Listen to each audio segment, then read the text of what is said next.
Quit India, 1942. The Stratford Cripps Commission, which was sent by the British government, proposed some suggestions in front of Indians.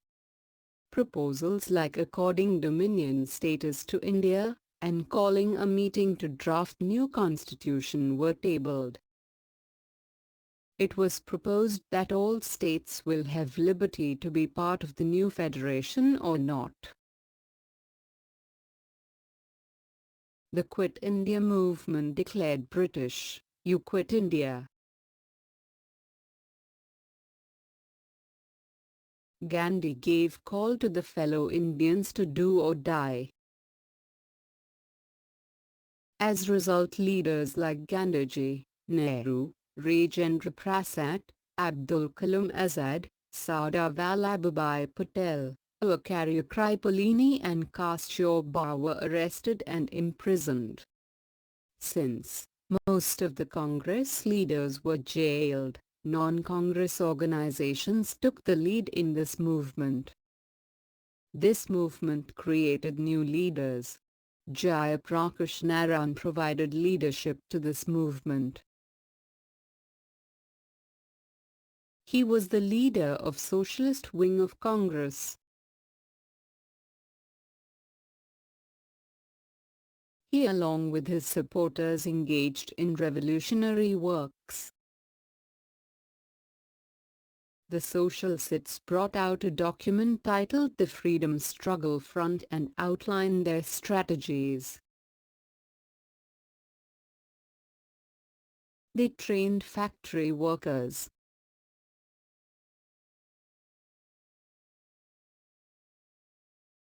They called for the support of common people. They collected money. These people provided hope to India in its difficult times. Meanwhile, efforts were made outside the border of India too. The efforts of Subhas Chandra Bose are really commendable in this direction. After the elections of 1937, the Muslim League was kept out of government formation.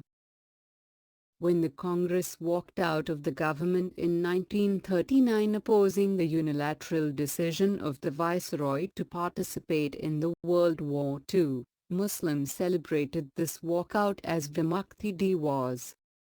Hence, the Muslim League did not participate in Quit India movement. It proposed for the division of India. Farmers and workers protest. The protests organized by the farmers and the workers are equally important in the history of national freedom struggle.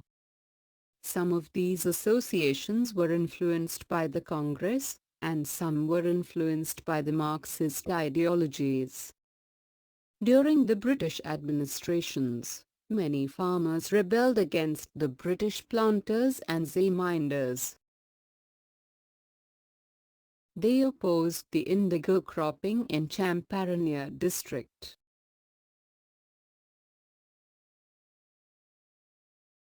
They protested against land tax. Gandhi convinced the British officers through his satyagraha to withdraw tax. The Indian National Congress tried to organize the farmers as a part of national freedom struggle. Gandhiji's influence was visible in activities in Champarania, Kedah and other places where the farmers organized themselves and protested. Farmers of Tebaga, Malabar and other places revolted against the British and zamindars under the influence of the Congress. The issues the farmers found themselves intermingled with the problems focused on in movements like non-cooperation movement, tax refusal and Quit India movements. Many of the protests were organized under the banner of Kisan Sabha, which was influenced by leftist ideologies. These protests were often in favor of the Congress and many times stood opposed to Congress. In Telangana, farmers protested against the Zamindars and Nizam's Razaks. The farmers of Bengal rose against the Zamindars. In Maharashtra, farmers protested against low wages for them.